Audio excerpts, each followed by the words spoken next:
Random Rocker Schmoevillians and Schmoedown fans. It's time to talk. It's time for Schmoedown Rocks, where we talk about the movie Trivia Schmoedown. And this past week was pretty well, the rest of us who didn't get to go to the live show, getting to see live show on September 8th, going to basically show us those particular matches. The first in the Anarchy tournament, which was Roca and Merle, now called Founding Fathers. Stacy, partner that he was paired with, manager that was given to them, Corey Janners, crazy Corey Janners. She's somewhat better manager, though. I don't understand the open shirt thing, dude. I mean, whatever. My eyes. But, I can't unsee it. I'm hairier anyways. But anyway. I still can't unsee it, but alright. Composure. Anyway. The whole thing with that matchup well, it was a fine match. The results were kind of what most people were expecting to, except for Christian Harloff. I don't know why you went against him, dude. That was not a smart move.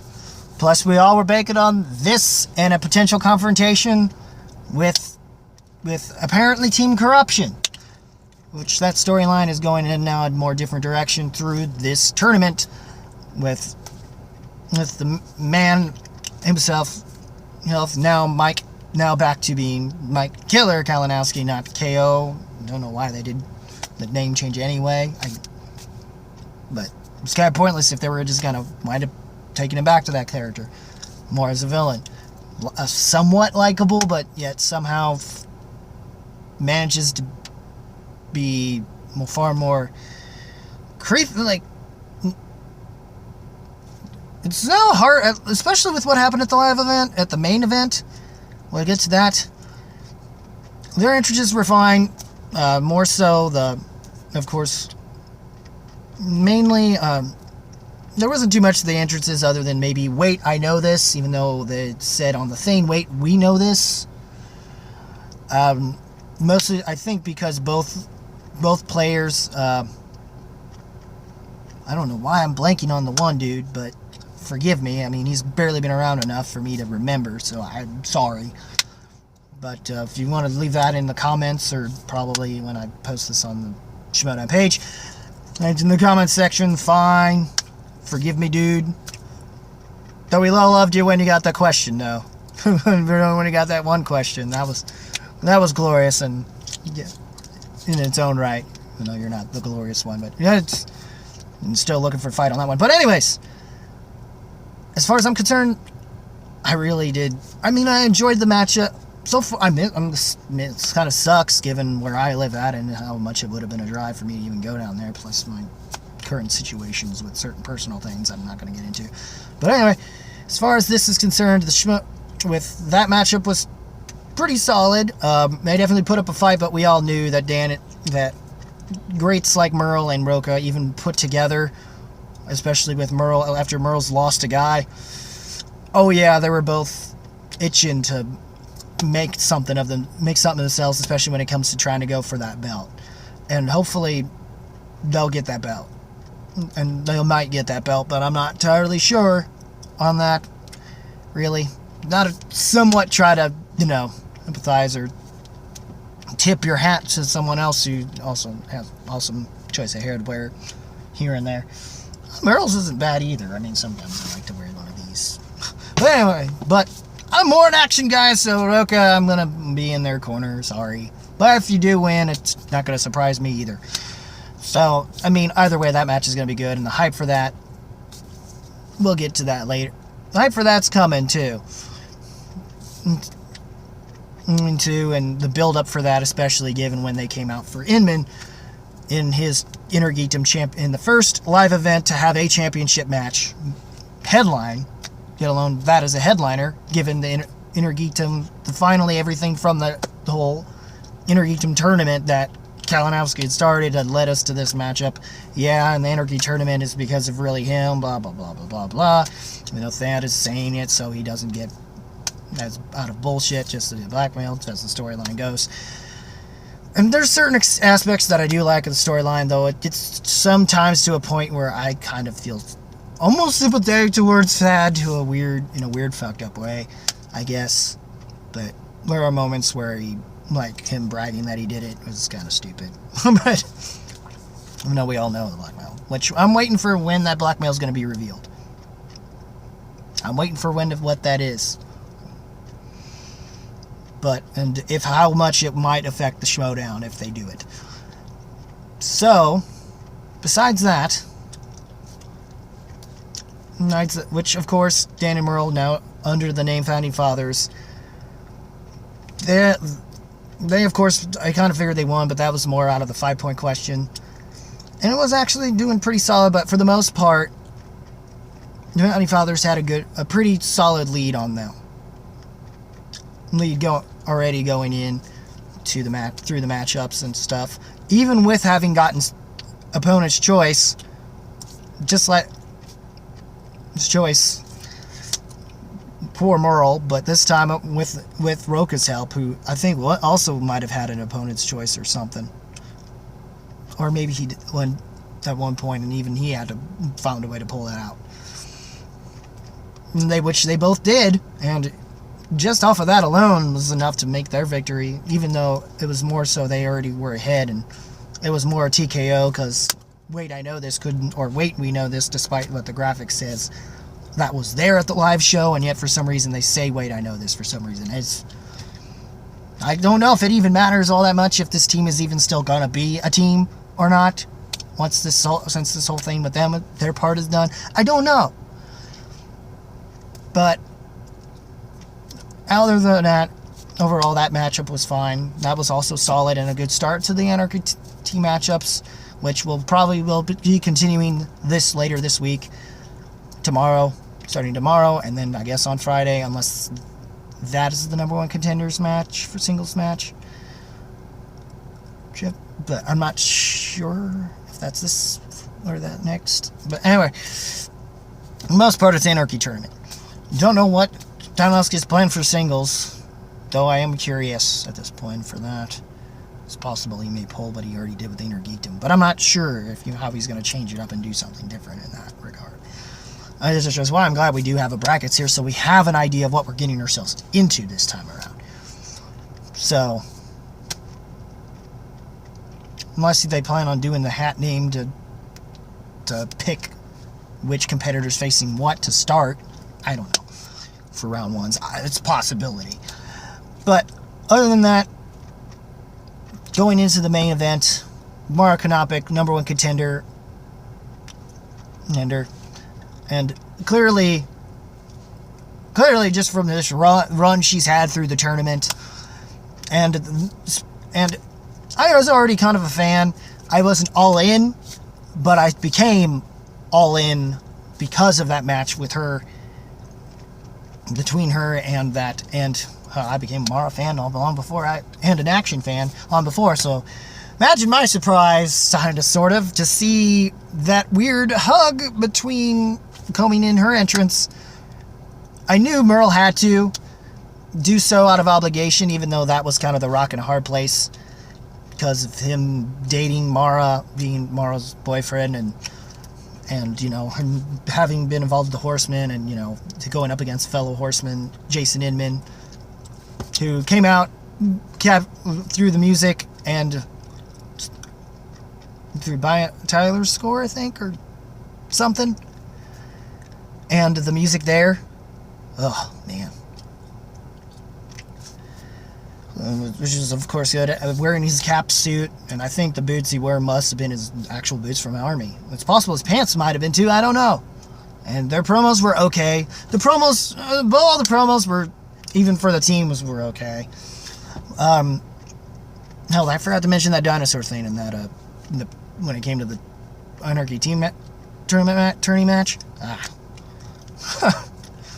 That was funnier and almost kind of, and that was the real rejects guys is that, even though even though for some reason they thought it was JTE, which I didn't know about that it was them until the Real Rejects in that dinosaur costume until I seen the Late to the Parties vid, which I'm planning on posting something of that picture just to see what everyone's theories are involving that hug. If there was just did it to piss off Merle or something, because I think he might have given him the bird. I'm not sure. Or at least maybe Merle gave him the bird and he just saluted him just to fuck with him. I don't know. But, know about that one. But then, when the rest of the Horsemen came out with Inman, and then you see a handshake between Guy and Roka, which was, even though they were kind of somewhat talking shit with each other, and he's like, let's settle, I guess Roka convinced settle it in the ring, and it's like, putting his hand out, and he actually did actually shake him and didn't pull a stupid tackle like he did before, because he can't risk getting suspended again especially when his number one contender's shot of the title could be at risk. Smart move on your part, my goat. Which is why it's gonna be so hard. Which is the part that's hard for me. I'm not really exactly a member of Outlaw Nation. I can sympathize, but I'm really I'm Action Army all the way. I'm probably the only one who wears the same headwear as Roka that's willing to be more Action Army. Because, well, at least, Guy and Ben at least tried to Facebook friend me, so. And they're definitely more. And plus, they're more active and loving towards their fans, and even though the whole thing with Janine and I know she was bummed with Rachel no longer being in the team, but I know you didn't want to work with Washington, but it's kind of cold because Janine is Action Army as well, or at least supportive enough of it. Or at least Janine the Machine, I mean, come on. At least she was kind of understandable about it, I think. I mean, whatever with that. That's my only problem about it, but it seems if she's understanding, then I can just say fucking still Action Army for life if I have to be. Or at least a willing participant member to the Action Army. And yeah, they're willing to root for the new GOAT. So I wonder if that was like a blessing, that hug. So I don't know, but overall, when it comes to the actual match itself, it was a more friendlier match for sure. All the matches were actually really nice.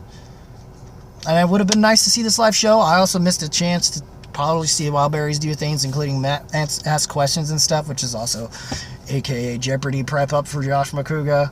For Jeopardy, hashtag Josh McCouga for Jeopardy. Hashtag Thornbush, hashtag Wildberries. More so all the way than Action. Don't get mad. Won't get mad. I mean, let's face it. Let's face it. Action may be all business, but when it comes time to party, they could party it up with the Wildberries if they wanted to, if they wanted to, I'm just saying. They seem like they would get along in that regard, I guess. Or at least they'd love to get along enough to want to be able to give each other shit just for the fuck of it. I don't know. It would be a fun match to see, but it's them two. But regardless, I digress. Back to the match at hand. I really enjoy that match too. Of course, then Corruption comes out. First time we see all three Team Corruption now as a whole. Mike the Killer Kalinowski, Chance Ellison, who was from the minor league stuff that I've unfortunately never watched, but I've heard he's like up there with Merle, so that would be kind of fun to see. And they kind of was in the Late to the Party vids, reaction vids, and behind the scenes vlog they're really looking to face each other in round 2, which is, I'm hoping for that to happen as well. That would have been on my bracket if I actually pulled out a bracket. But anyway, that main match was great. It was a good championship match. It just unfortunately came down to the last question, at least on Inman's half, and unfortunately he just like Kalinowski dad, the short end of the straw with that one. Though Kalinowski at the time, he wasn't really bitter. He said he wanted to, but he wasn't bitter about it at the time. Even though now it seems like he's starting to be a bit of a sore loser after the way he acted, or at least he still acts. You know, he's still prideful in the sense that he feels like I brought Morrow into this. It's because of me. It's like still gloating on that regard, but whatever. And of course I figured that he would find a way to basically put himself past all the other bullshit through his blackmail. Just hoping he wouldn't exactly do that, but given that he was the last in the tournament anyway, it's fine. We can just leave that to Rachel versus Halvik if we have to for a number one contenders match, for Inner Geekdom if we have to, for whoever has to face the winner of Mara and Kalinowski at the Schmoedown Spectacular 3 later, near the end of the year and pretty well the end of the season. Cannot wait for that. Sorry if this is a longer video. I normally try to keep with these from ranting, but overall that question was enjoyed. Oh yeah, speaking of, I forgot to mention between round 1 and 2, the final question involving White Men Can't Jump, involving Jeopardy. I knew to some degree when I saw that, I was like, something's gonna happen with Makuga, and it happened. It was yes. Can I say more hashtags on Wildberries, Thornbush, and Josh Makuga for Jeopardy? You say more? Yeah, I'm mainly Wildberries, dude. But they're right now currently not a threat to action yet. I don't doubt it will, but yet I'm still willing to think that they might surprise. I'm willing to think that they might be the true wild card of this entire tournament, and actually be the ones to win this thing. And if not, somehow Kalinowski finding some bullshit way around some stuff. Wouldn't surprise me that way either, though he has, and Ken's been a good mouthpiece manager. Not that he needed to be for Kalinowski, but it works somehow. It adds to what's happening here and how corruptions basically seems like it's starting to kind of replace Lion's Den. Even though he says it's not a faction, it's kind of starting to become that way now. I don't know. But, or at least a pseudo-faction, we can just call it that, and whatever. But anyway, cannot wait to see where the rest of Anarchy goes. Cannot wait to see the Schmoedown Spectacular 3, but with what's going on now, with who's gonna with the matchups that are building up to that later on between the tournament that they're having. Cannot wait to see who's gonna, whoever's facing Bibbs in the singles. I don't think it's gonna be as spectacular, but I do think it's gonna be before, possibly, and then maybe if they do a singles tournament, or are they just bypassing the singles tournament altogether, maybe this time around. I'm not sure, because they wanted to have a more focus on Inner Geekdom and the teams. I don't know. Overall, I'm enjoying what's happening. I will enjoy it more if Wildberries surprise everyone else and beat Evil Geniuses, which will be the pairing of JTE, the Little Evil JTE, and the Professor Lon Harris. Two Screen Junkies put together, working together. It's going to be interesting. Though I think there might have been some forms of missed opportunities in certain management aspects from Cody Hall after that one storyline. That would have been funny. But anyway, and even funnier given Josh Makuga's seemingly going at it because of what happened with their fantasy updates thing they used to do before Frank Janis did it. But anyway, I'm done with my that's been happening throughout this entire review of the live show. And yeah, that's about it, guys. If you like this video, rock that like button, thrust if you must. And as always, guys, keep it random, keep it real, keep it rocking. Also, leave a comment below. As well. Who knows? You might get some love from me. Anyway, And that's in the comment section, that is. But anyway, once again, as always, keep it random, keep it real. Keep that Schmoedown rocking. And keep it rocking. If you smell what the movie Trivia Schmoedown